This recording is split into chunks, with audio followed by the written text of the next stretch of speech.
A medicina evolui constantemente, incorporando descobertas e corrigindo equívocos históricos. Durante muito tempo, por exemplo, cirurgiões se recusavam a lavar as mãos antes de operar seus pacientes. A ideia era que os doutores da medicina eram cavalheiros, logo, suas mãos jamais seriam impuras.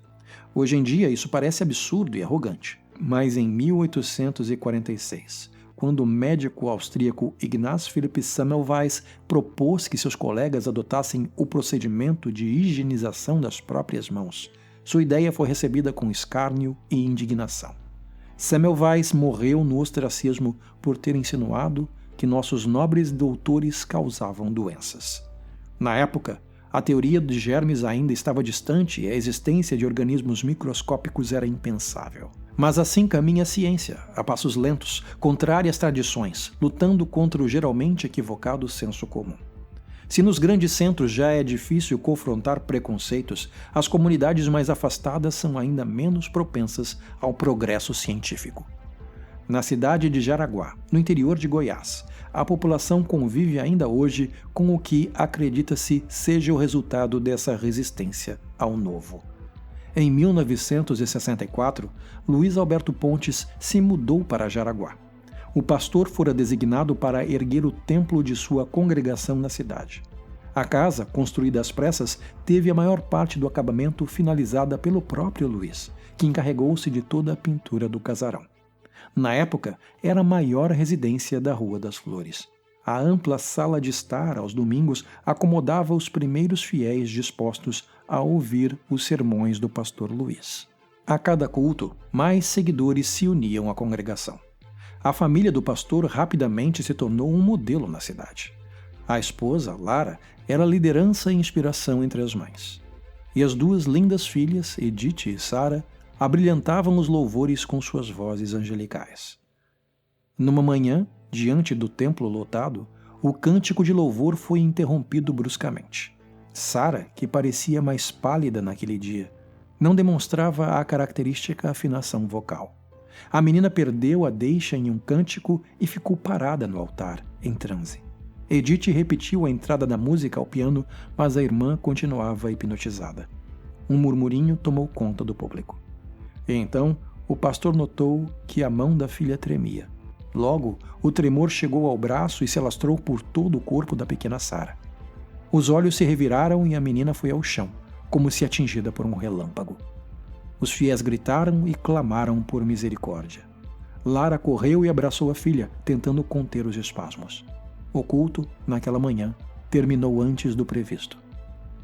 A chocante cena do culto comoveu a comunidade. Um mutirão de mulheres se revezou em oração pelo pronto restabelecimento da filha do pastor. Uma quantidade enorme de flores e doces foi presenteada à família. Sara acordou algumas horas mais tarde sem qualquer lembrança do ocorrido. A não ser pela sensação de formigamento nas mãos e nos pés, a menina não apresentava febre, dores ou queixas. O que quer que tivesse acontecido, passara. Todos deram graças e a vida na Rua das Flores seguiu seu rumo. Algumas semanas depois, uma nova crise. Desta vez, Sara interrompera o sermão do pai com um grito de horror. Edith, sentada ao seu lado, sentiu um líquido morno tocar sua perna. Era urina. A constatação da incontinência da irmã fez Edith levantar com um outro grito. Por mais que o pastor tentasse acalmar a todos, o perfil supersticioso da população começara a colocar em xeque a reputação do líder da congregação. Entre o desespero de ver a filha naquela situação e o receio de perder a autoridade de pastor, Luiz sabia que precisava agir rápido. Sara deixou de participar dos cultos seguintes. Para a congregação, o pastor disse que a filha estava acamada, se recuperando de uma enfermidade. Os fiéis foram compreensivos e buscaram retornar à normalidade. Numa madrugada, o pastor foi acordado com batidas violentas na porta da casa. Um vizinho, suado, olhos esbugalhados, lutava para conter Sara, que se debatia tentando se soltar das mãos do homem. Para o horror do pai, Sara trajava uma camisola, estava descalça e coberta de sangue. O vizinho contou que fora acordado pelos gritos do seu gato. Ao chegar ao quintal, encontrou Sara com os dentes cravados no pescoço do felino, já sem vida. Sara precisou ser sedada. Já o vizinho, por mais que o pastor implorasse por discrição, não se esforçou em esconder a história do resto da comunidade. Depois de cancelar um culto por ausência de fiéis, Luís usou o que lhe restava de prestígio e convocou todos os membros da igreja para uma reunião. O objetivo era implorar perdão e compreensão. Obviamente, a filha não estava sã.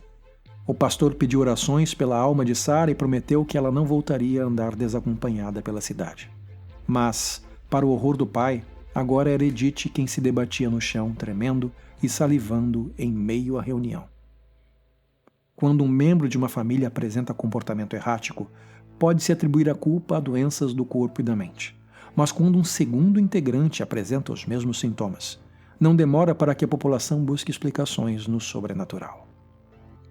Em pouco tempo, a comunidade começou a se referir à família do pastor como os malditos. Em uma questão de meses, o pastor e as filhas tornaram-se párias naquela sociedade.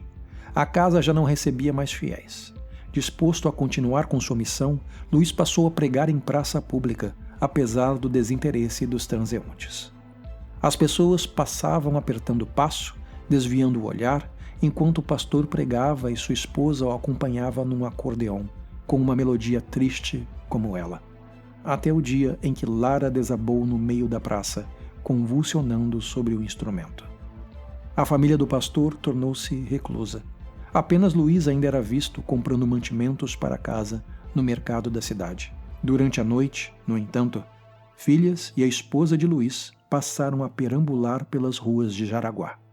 O comportamento agressivo nestes encontros reforçava a teoria de que maus espíritos teriam tomado conta da família do pastor.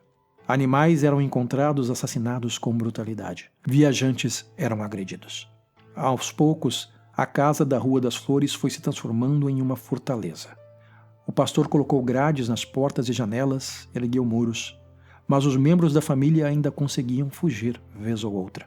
Luís passou a usar um cavalo nas buscas noturnas da família fugidia. Na Rua das Flores, o barulho de cascos durante a madrugada era um alerta. Um dos malditos havia fugido. Era melhor trancar as portas até que o galope sumisse com o raiar do dia. Pouco se sabe do fim de Luís e sua família.